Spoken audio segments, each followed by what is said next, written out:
Hello, everyone. I am John O'Loughlin, and I have a frog in my throat. Hang on. Sorry. Oh, let's try that again.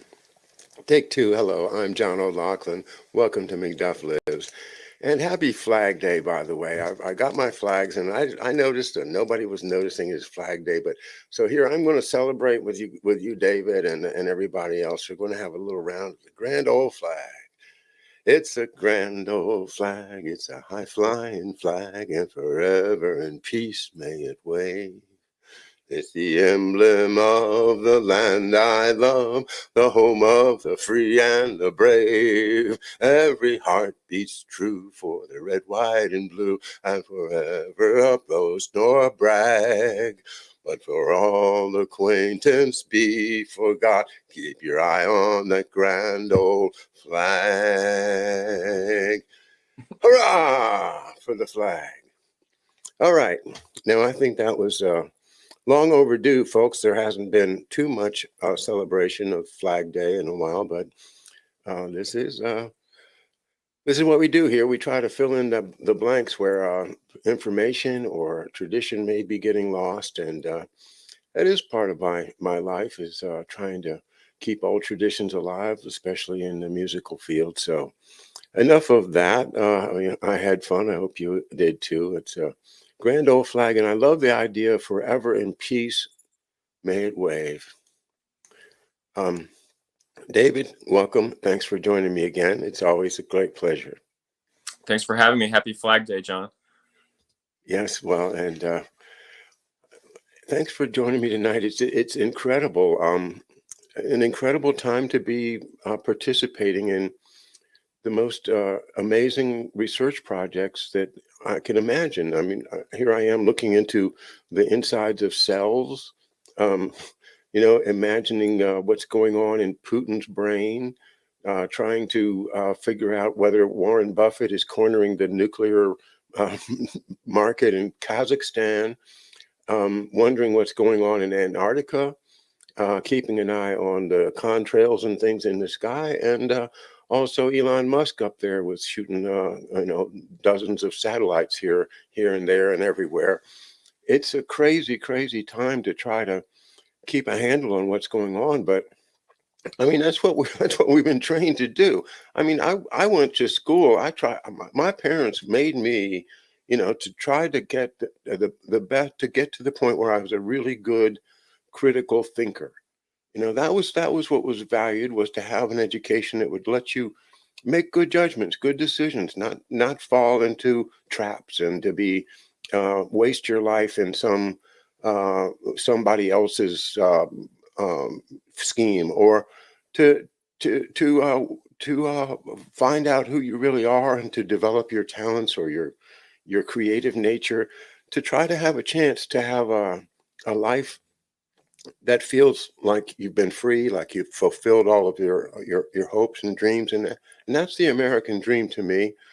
And I have seen it slipping away, and we're getting so close right now. I'm really really quite nervous about it. I see CNN, a man named Jake Tapper. Just caught a glimpse of him on Twitter a minute ago, saying that they were not covering President Trump's speech after the indictment because President Trump has been known to lie a lot. And they don't think, and also they feel that some of that what he says may be actually be dangerous. Now that's CNN saying that. This is supposed to be a reporting the news, and this is what American people still rely on. I'm sure that some large percentage of the American people are going to go along with whatever Jake Tapper says, and that's abuse of. I mean, it's abuse of people's ability to vote, ability to make good decisions, and this is happening right and left with quashing of my channel, quashing of George Webb's channels, quashing of dozens of people's channels that could be contributing something by just saying, well, look, I've got a hypothesis here. I'm not saying it's true. I'm just kind of saying this is an idea that explains what's going on. What do you think? But you can't do that anymore because they have this narrative, and it's anyway. Sorry, David, I didn't mean to unload this at the beginning of our show together, but I've been studying this stuff. I've been at it about 10 hours today, and it's not getting any prettier. You you referred me, of course, to Mark Kulak's great work at Housatonic Live. And guys, if you haven't done it yet, go to his right after this show, go to Housatonic Live on YouTube and watch his show it's just called Sunday, and he explains a lot of what he's been tying together with regard to what's happened with Flight 93, what's going on in this medical facility in Western Pennsylvania. And a lot of great questions have been raised by George Webb, which is very, very interesting that all of these things are happening now. Well, and excuse me for a long preface, David, but I think it's worth it because so much is happening at once. I've been following Kevin McKernan and Dr. Bhakti and their concerns about material in the serum of the vaxes, and I'll say it because that's their concern. I'm not saying that it's true. I'm just saying that's what they're saying. And they are getting quashed for saying that. Well, is it something we should look at or not? I saw that there was a doctor named David Gorski that was almost trolling Kevin McCarran's work on Twitter. And I saw that I decided to look into him and found that he is this very anti-vaxxer. He's like all over any anti-vax theories, and he has a publication, and he's gone under like a pseudonym on the internet for a while. But he is actually associated with Wayne State University.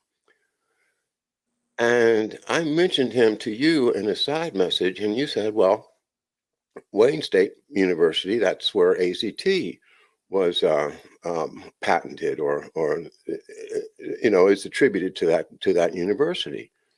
Well, that's quite interesting. I've just been studying AZT through reading Bobby Kennedy's book, The Real Dr. Fauci, and it looks like a really terrible story. Well, AZT at Wayne State, this fellow Gorski at Wayne State, and by the way, he's an oncologist who seems to have specialized in breast cancer, which breast cancer, of course, was the subject of the first attempt to use genomic gene therapy to try to cure or prevent cancer. So that ties into the work that Mark has done in well, I'll let you tell it when we get to it. Back to Wayne State. Well, it turns out that after talking to you, then I went back and I looked some more, and I just did an entire long thread on my Twitter about how this man, Larry Brilliant, is also associated and was a graduate and got his medical degree at Wayne State. And then you told me some stuff about Larry Brilliant and Nathan Wolf and Skull, Jeff Skull. So I look up, and I'm gonna share this screen. And again, pardon me for just pressing forward, David, but I want to get this preface out there. Hold on. Here we go.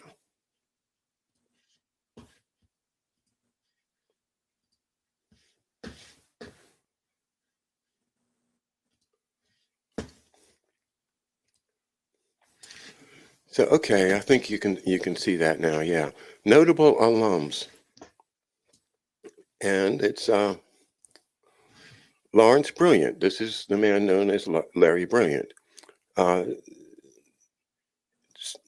Class of 69, MPH, a board-certified doctor in preventive medicine, epidemiology, and public health, is the president and chief executive officer of the Skull Global Threats Fund. Wow. He heads a team whose mission is to confront global threats imperiling humanity, such as, drumroll, pandemics. But not only that, climate change, water safety, nuclear proliferation, and the Middle East conflicts. Well, golly gee, this is the same guy that was the doctor on the Grateful Dead Magic Bus tours that hung out with Ken Kesey. This is Larry Brilliant, who was uh, once you're attached to that crowd, then to me it's like this guy is CIA. What else could he be? I mean, this is like absolute proof that wherever he's doing now, he came through that entry into his career, and man, has he made a lot of money. But so I asked you also about there because he works at the Carmenos Cancer Center. It's the name of the what was used to be the Detroit Cancer Center, but obviously that's named after a big donor. And and you told me, I asked you if you knew anything about Wayne State and the Carmenos Cancer Center, and you said you could tell me a story about Peter Carmenos uh, double parking his obnoxious yellow Hummer on Pierce Street. I said, oh boy.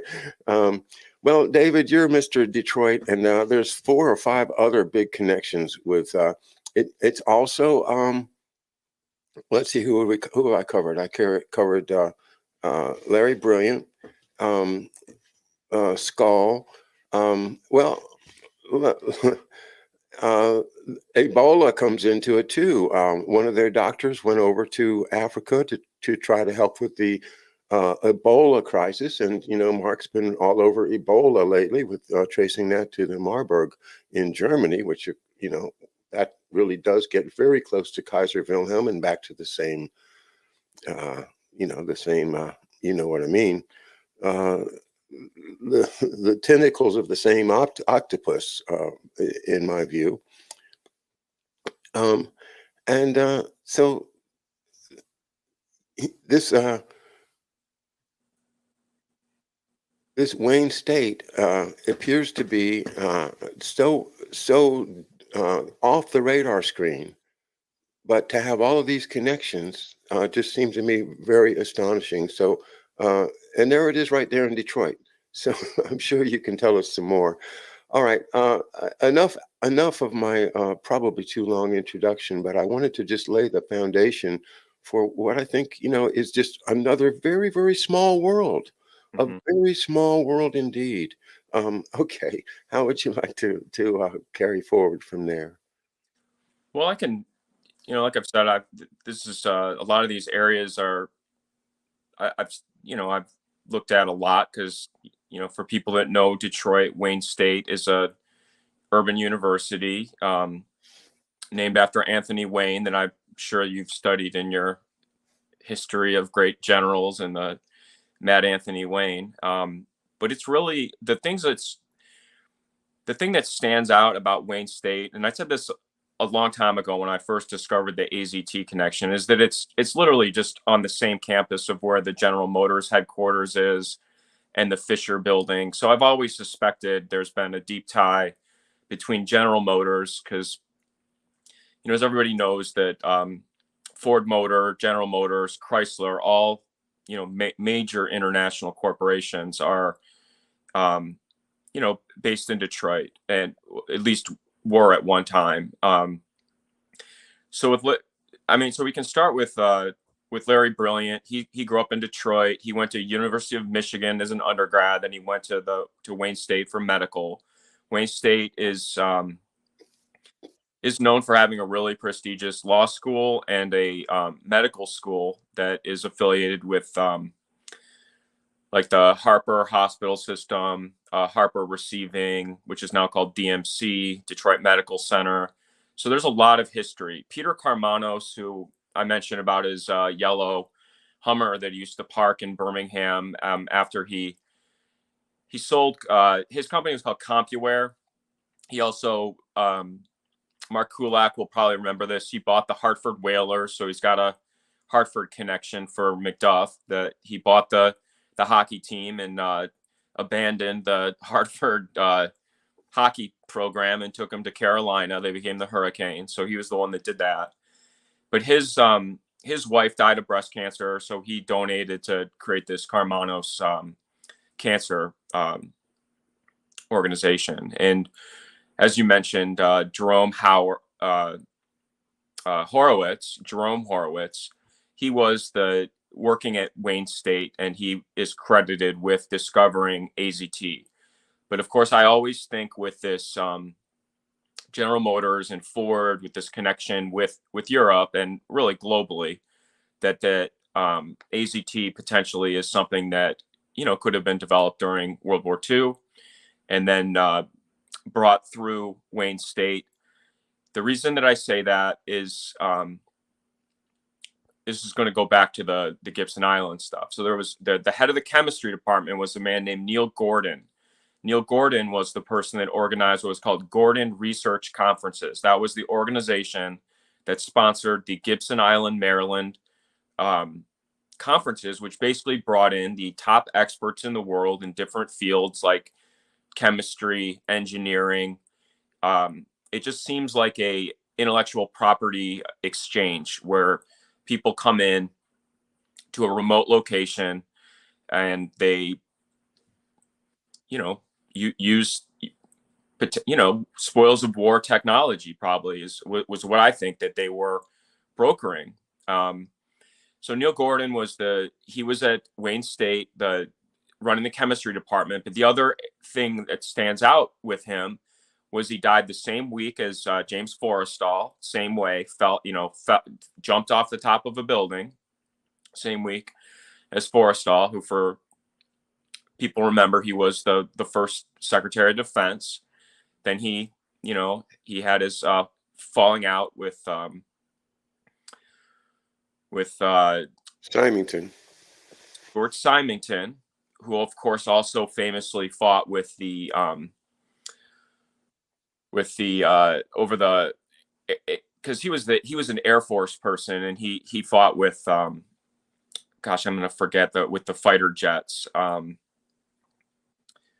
think of it in a minute. But anyway, so this Gordon, he also, and this is why I think Wayne State ties to Gibson Island. He acquired what was called the Hooker Library. It was a collection of medical books that had been collected by, I think it was not Joseph Hooker, because if people know the Kew Gardens in England, that was like the original garden that the royal family used to, they had the big Kew greenhouses, and all of the plants and everything from all over the world were kept there. And there was a Joseph Hooker that was, I think, the first or second person in charge of that. But there's this Hooker Library that goes to a school in Missouri.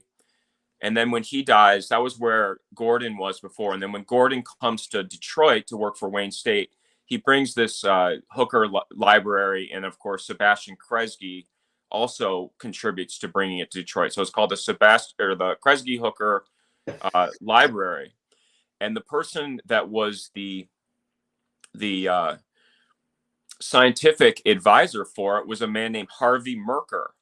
And Harvey Merker was the chief scientist for Park Davis Pharmaceutical, which was the largest pharmaceutical company in the world. And that, besides that, he's also the man that introduced my parents when they got married. He was very good friends with my grandmother, who died of breast cancer. That, we're talking about the breast cancer stuff. She was a chemist from University of Michigan. Her brother, dad, and grandfather were all medical doctors from University of Michigan.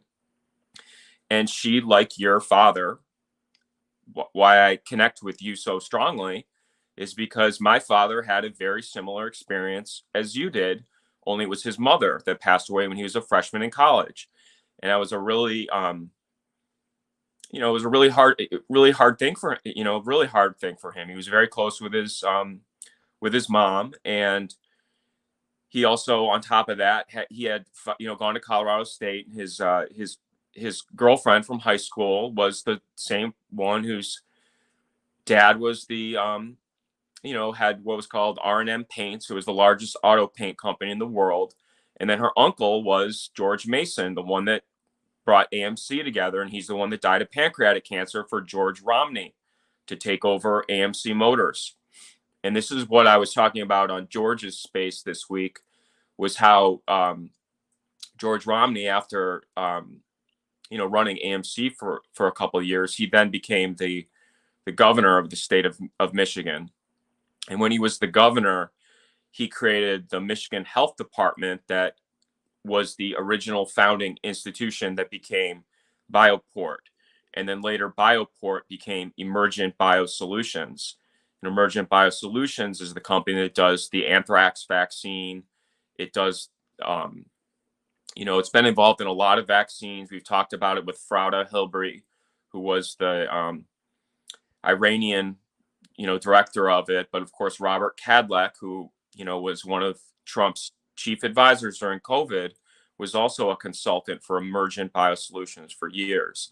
So all of these stories really tie in together, and that's why the whole thing with this Winber lab being a breast cancer institute is really personal for me, because not only did my grandmother die of breast cancer, my great grandmother also died of breast cancer, and she's the one that was lived in Steubenville most of her life, but she grew up in Pittsburgh, and I've always wondered if her family wasn't one of the Johnstown flood victims, because she was her mom was a Grubb, which is John Grubb was the original settler of the Grubb's Landing in Delaware. They had the Grubb Iron Dynasty in Lancaster, Pennsylvania. And then her grandfather was George Wolfe, who was the 7th governor of the state of Pennsylvania. And it just seems like their records or whatever, she was, known as, I don't know, she had a early pioneering breast cancer, and she had double mastectomy, and they said that she was vain and beautiful, and that she couldn't go on being disfigured, and that she committed suicide in a mental institution. And that was my great grandmother. So I wonder if these Winber connections, being this breast cancer facility, isn't connected. I don't know that it is, but it sure seems like there's a lot of really key players that seem to be all around my dad. Well, really my mom and my dad's family, but my grandma, that was friends with Harvey Merker from Park Davis. He was a neighbor of my dad growing up. He lived on Lakeside. He was actually the next door neighbor of Father Coughlin, that people know famously being the radio priest. He was the neighbor on Lakeside also. And, that was those were my dad's paperboy route when he was a little kid. That's, it's not even a quarter of a mile from where I'm sitting right now, where they lived. And so that's why a lot of these things seem connected, because of course with the Cranbrook connection with the Booth and the Scripps family, that was also my grandma's really good friends. And of course, my dad's best friend was Peter Booth, and he was his uncle, Henry Booth, was the one that brought Charles Lindbergh and Ann Morrow to Bloomfield Hills when they lived. And Ann Morrow's story is very parallel to what my grandmother's was, that she was friends with sort of this Cranbrook art community. And, those are the people she socialized with. And of course, the people that are involved with Cranbrook are people like, Mitt and Scott Romney were both alumni from there. And then, for famous architects like Eero Saarinen was the designer of Cranbrook. He lived in Bloomfield Hills. And then his son, Elil Saarinen, who is very active in seemingly architecting many of these, buildings that are, things like the the embassy in London, the U.S. embassy, St. James, was designed by him. Like Dulles Airport, designed by Eero Saarinen. He also moved to, he went to Yale, and then he moved to Connecticut later in his career. But their Saarinen and Swanson architecture firm was right next door to our family dry cleaner, and literally an eighth of a mile from where George Romney lived on Rathmore. So it seems very connected, but those are like the personal things for me, and why this, but it's also why I'm able to remember all the characters. And when somebody like a Nathan Wolf, from West Bloomfield, Michigan, ends up working with Larry Brilliant, that's from Detroit and went to Ann Arbor, and then later takes Larry Page, who's from Lansing, Michigan, founder of Google, and Jeff Skoll, who was also a early eBay person. Why he took him on the Indian, was it Baba Ram, not Baba Ram Das. He named himself after that, but it was Ram Das or something. It was one of the Indian kind of philosopher yoga people that he was that he had stayed with. But a lot of celebrities have gone out and sort of followed his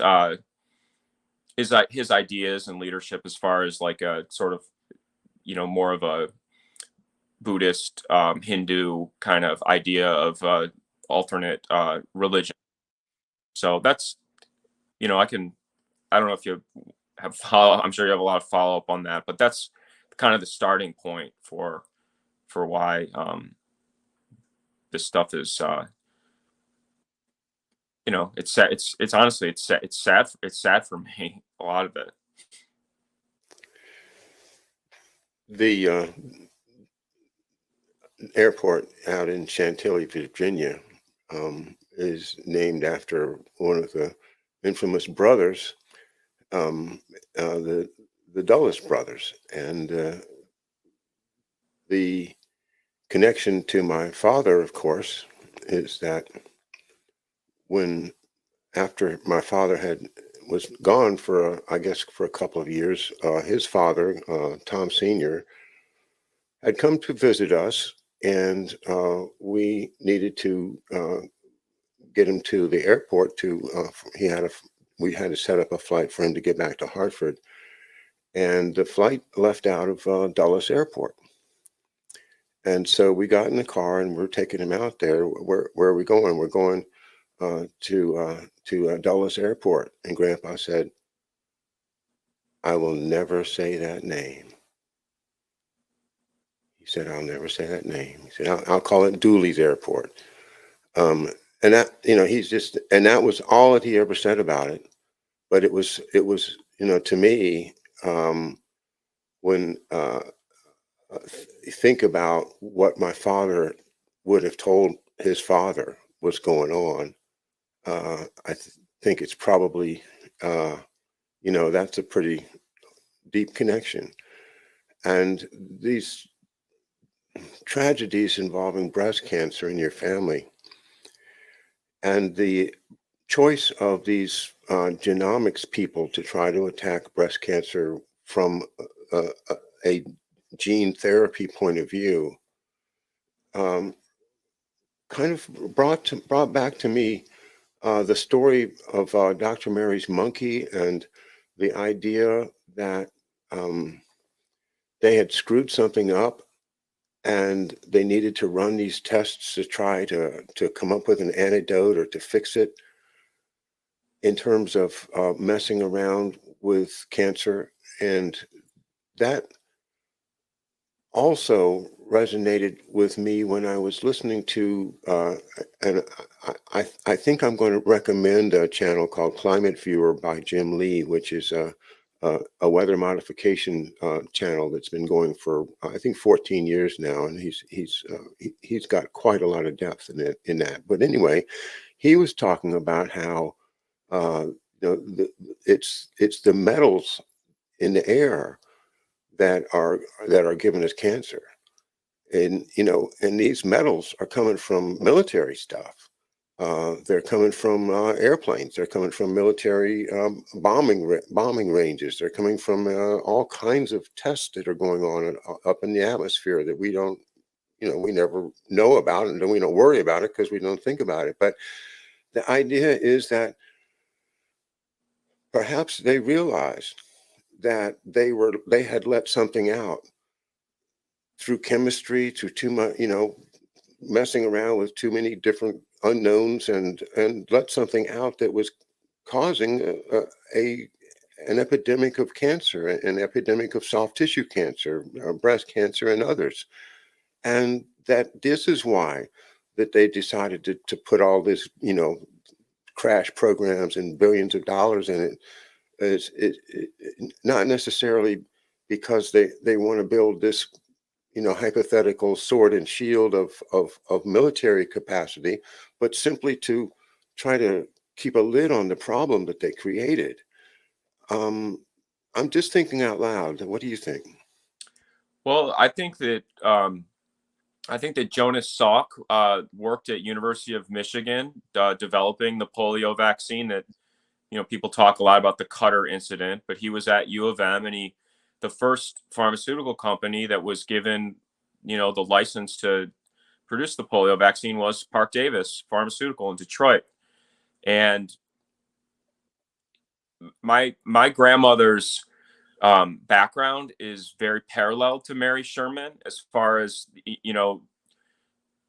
Detroit version as opposed to the Chicago, but very similar background where she came from sort of an affluent family background with medical history, and she was I don't know if my grandma worked with Jonas Salk. She worked at the University of Michigan Children's Hospital. She was a chemist.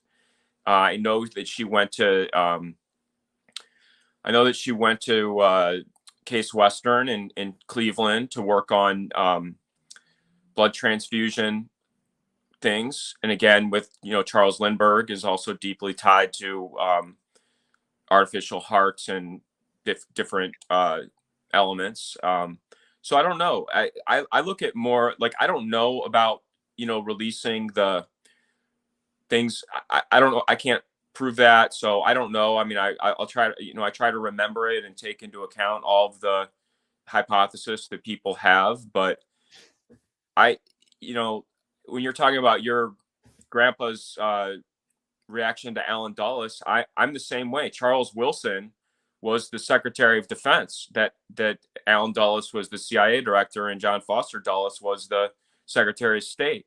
And he lived on Long Lake Road, a quarter mile from where I just described, where the Sarnen's architectural firm was, and where our family dry cleaner in Bloomfield Hills was. And his daughter-in-law was my step grandmother's best friend. So again, I wonder if it seems like it's a very personalized, targeted thing for me. And of course, Charles Wilson came as the former chairman of General Motors when he went into Eisenhower's administration as the Secretary of Defense, and he was the person that worked with Allen Dulles to create what was called the New Look strategy of defense.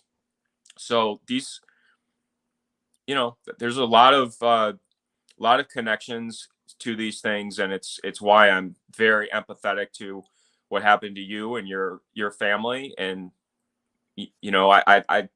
Okay. I mean, my brain's just going off and saying, I see what you're saying now. Okay. And that is, yeah. Yeah, David. I mean, I think that makes, it makes sense, both in my case and in yours. And because, we worked a long time on the sword and shield theory, and it's real. I mean, it's a real military doctrine, and all the research that's been done shows that there are programs that yeah, we want to make a vaccine for the bug that we create so that we can give the bug to the other people and our people will survive, and that's better than a nuclear war. So heck, let's build one. And we went through that horrible gassing in World War I, and then we said we weren't going to do that anymore. But there's private interests seem to be driving this. We go from the Rockefellers to the Kaiser Wilhelm Institute, and then Marburg, and then uh, right on up to the present time. I also was struck to see this morning, as I was looking through these things, um, an article in the Daily Signal.com about Ebola vaccines. And it says those Ebola vaccines in testing, you can thank Dick Cheney. And the article is, this is Dick Cheney as the vice president of and it says Democrats looking to blame Republicans for the lack of an Ebola vaccine made Dick Cheney an apology. It turns out that as vice president, he was the driving force behind more funding for the NIH that helped lead to the development of Ebola vaccines being tested today.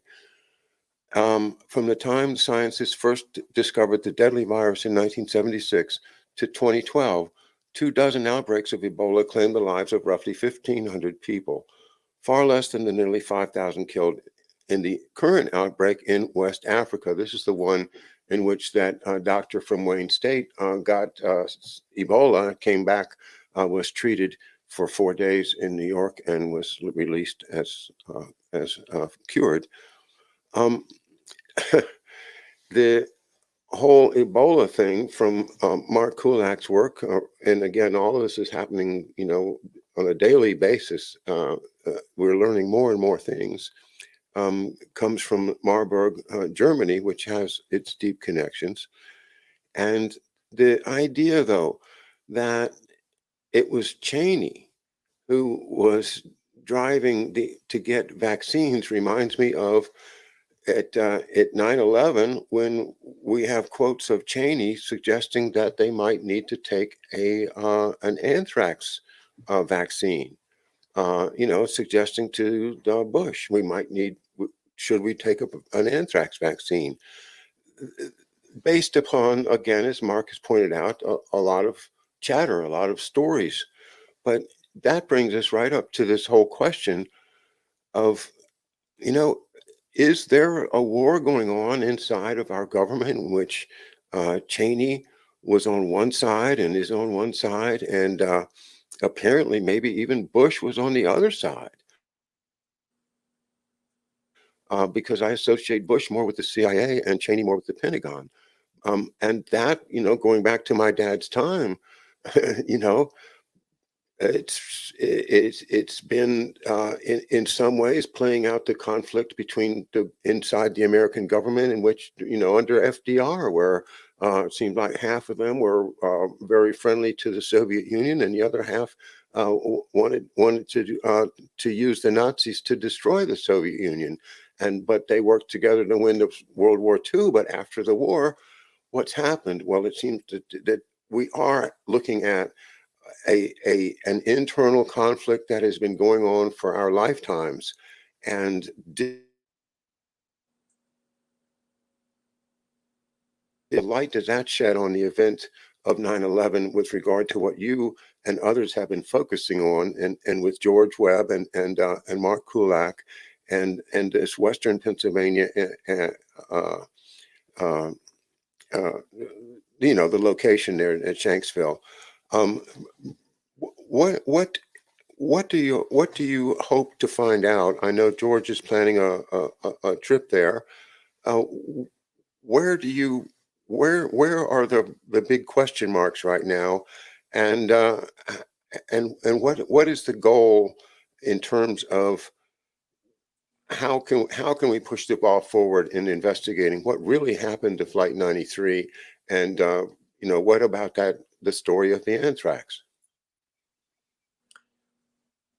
Well, I think that as as far as discovering the roots of Winburn and how important it is, it's a lot of it has to do with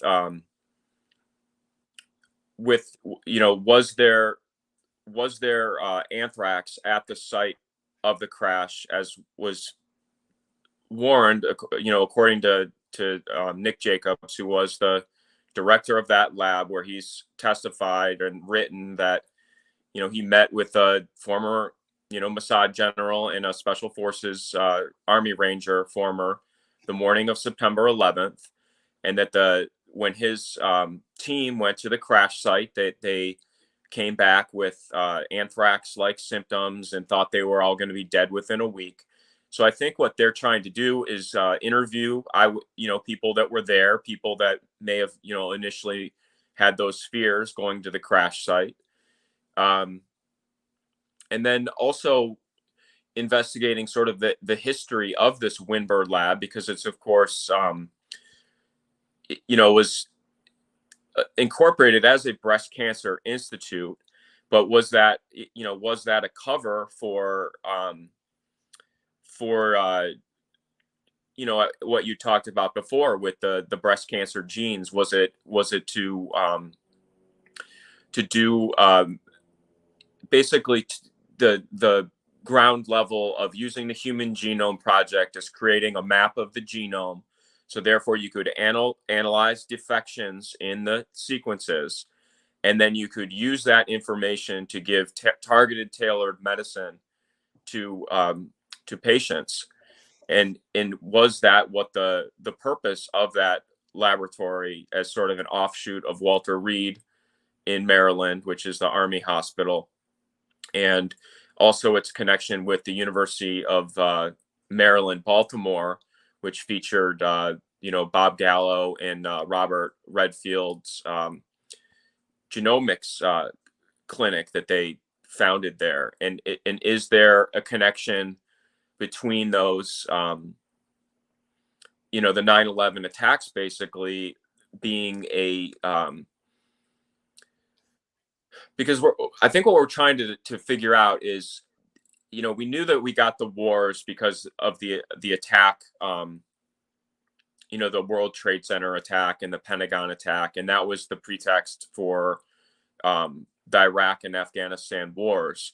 But to have the Department of Homeland Security and the Patriot Act and all these measures on the home front, was that the result of a chemical attack, the anthrax from the flight from Pennsylvania? And again, like, this is not, I think this is all classified continuity of government type intrigue, but I think that's what really, they'll be looking for. And then, of course, there's sort of the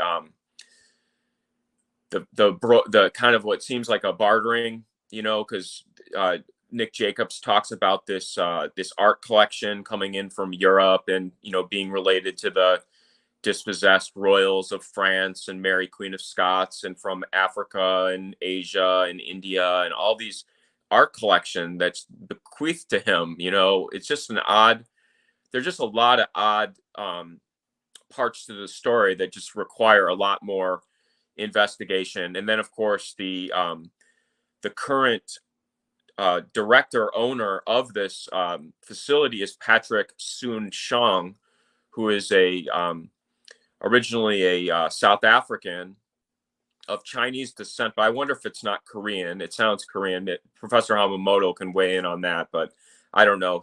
He's the world's richest doctor, and he wants to do sort of what I just described, do tailored medicine for solving the problem of cancer. But of course, that ties right back into the first thing that you talked about with Dick Cheney in Ebola. And was it 74? Because the war on cancer, I believe, was 72, was when they declared the war on cancer.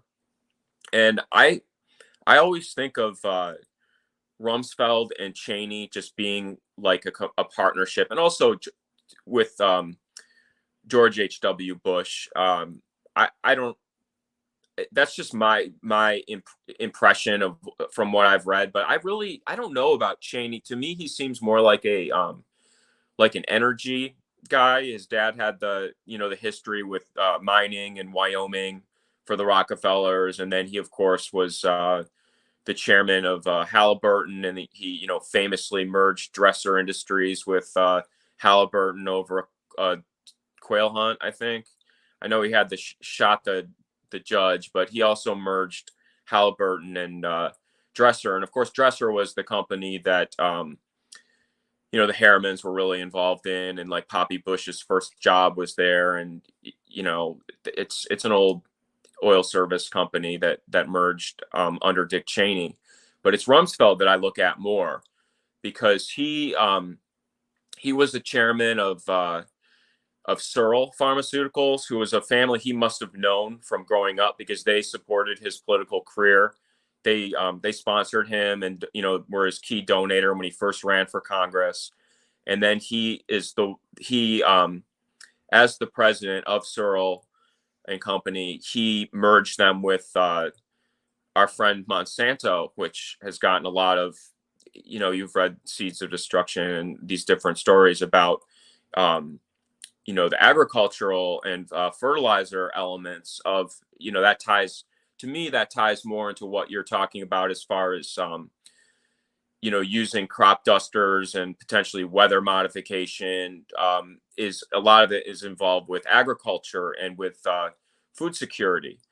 And so he has this history with Monsanto. Of course, Mitt Romney also has a Monsanto connection, because when he was the Boston Consulting Group consultant, that was his big client, was Monsanto, when he was buddies with Bibi Netanyahu, when they both were best friends at Boston BCG. And then of course he goes into electronics. I forget the name of the company that he worked for, General Instruments. So he then kind of shifted into General Instruments, which was television and TV stations.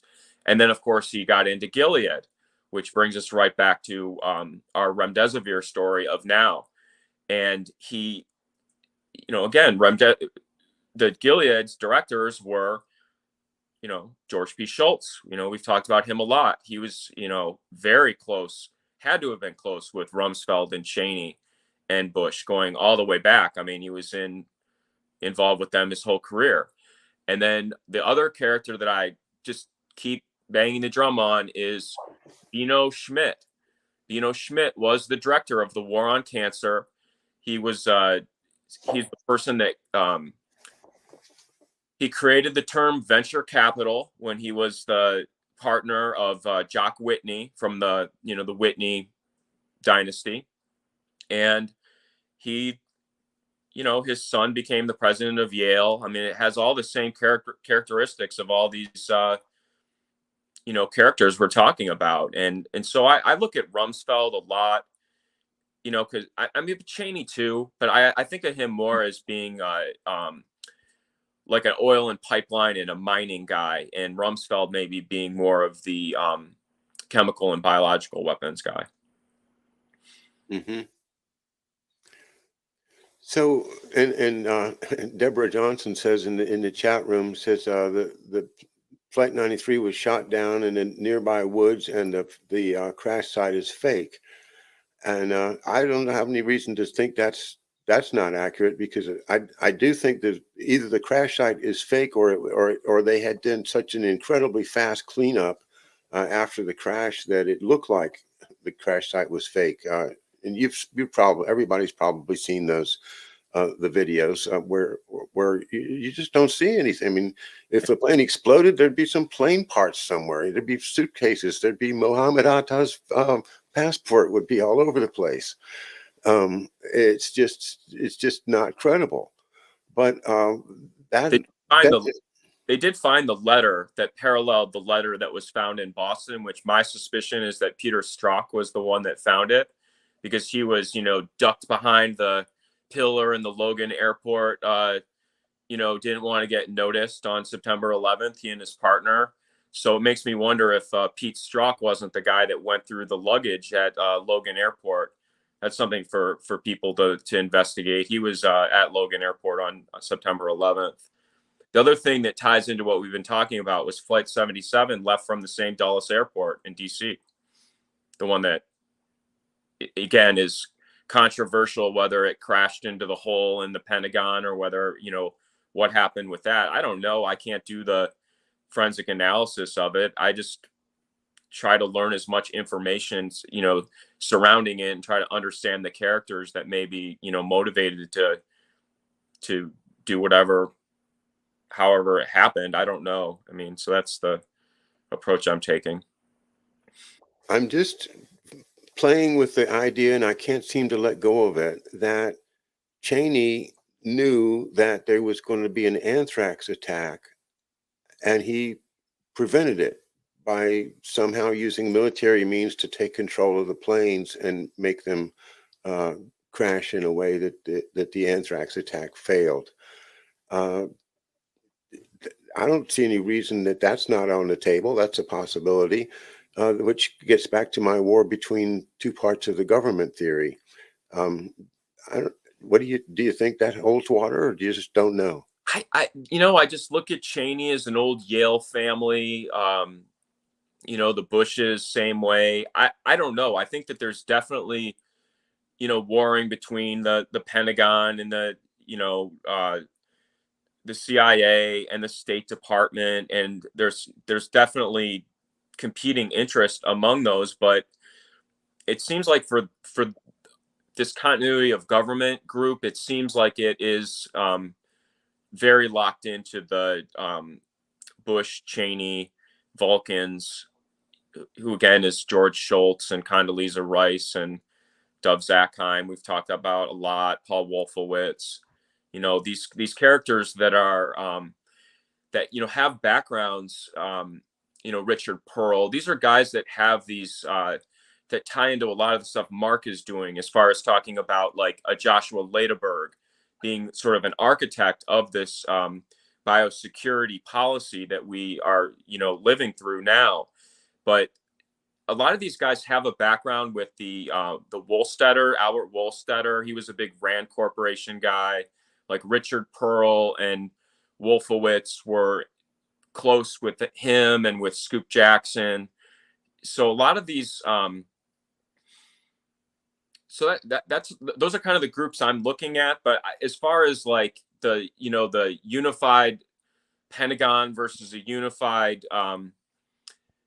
uh, CIA, I don't know. It seems like with Dulles, with his focal point system, his whole thing was to get infiltration into everything and to have sort of sleepers within all these different organizations to try to influence it. And that's the problem that I think we have, is that the majority of people involved with them think it's ridiculous that you would think that there could be some influencer who's identified where sort of the the teeter-totter we talk a lot about, like the control, the balance of power, and using, Right. I mean, I think of it like the trade routes, like controlling a port or controlling like a choke point in a trail. Like I feel like they did that with the organization of a lot of these departments, and they really targeted specific areas. And that's the kind of stuff I'm trying to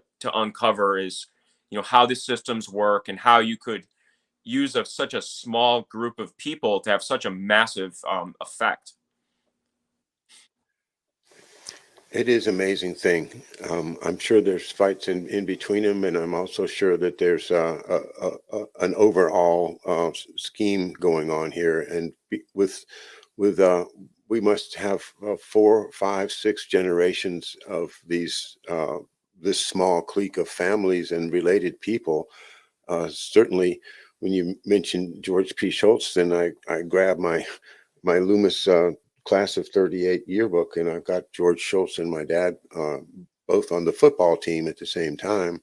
As you know, and I've told you that many times, but I think it's worth remembering, just because of the context of our conversation tonight, for folks that don't know that story.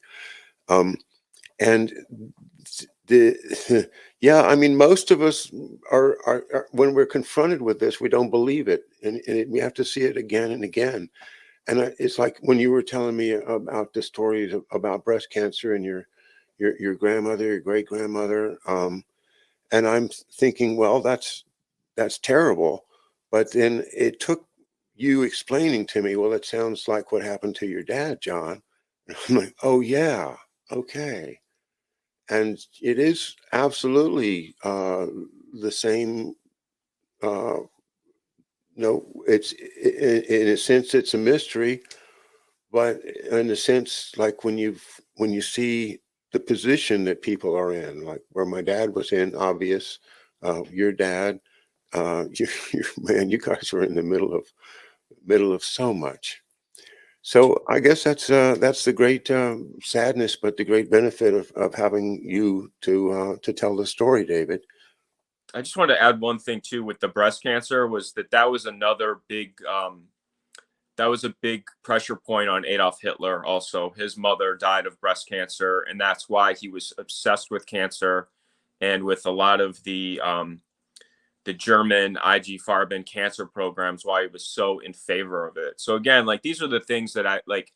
Nobody's ever said that to me, but like when I sort of sense these things, because you know that my grandfather that was married to my grandma, his dad was died when he was 14 years old, and he had a collapsed lung right after at 14. Then he was sent to live at the Trudeau Sanitarium in Lake Sarnac in New York, and he lived in an iron lung for 2 years from age 14 to 16, right after his father had been killed.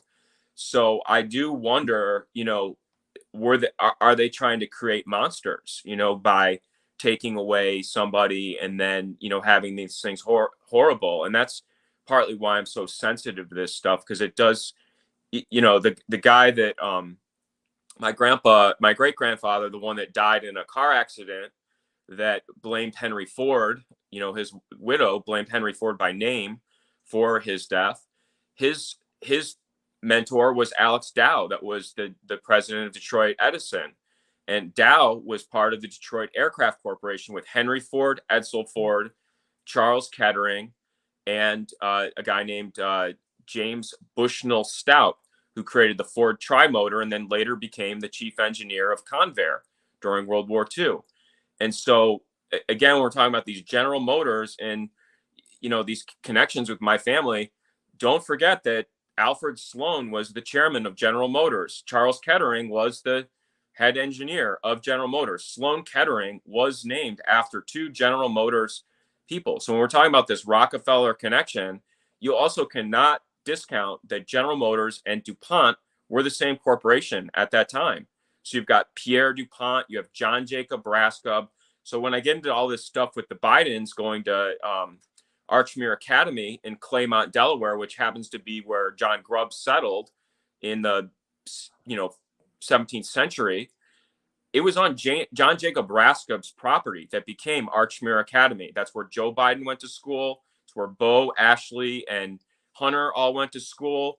And John Jacob Brascub not only was the supposed, moving spirit behind the Liberty League, which was the big Smedley Butler story, he also had the Pioneer Point property, which was where Obama took that away because of the Russian retreat and the Russian interference with Sergei Kislyak, dealing with Mike Flynn. So when I look at these things, I mean, General Motors and DuPont is historically everywhere in this story. So that's why when I, when I go through it, it's pretty personal. All right.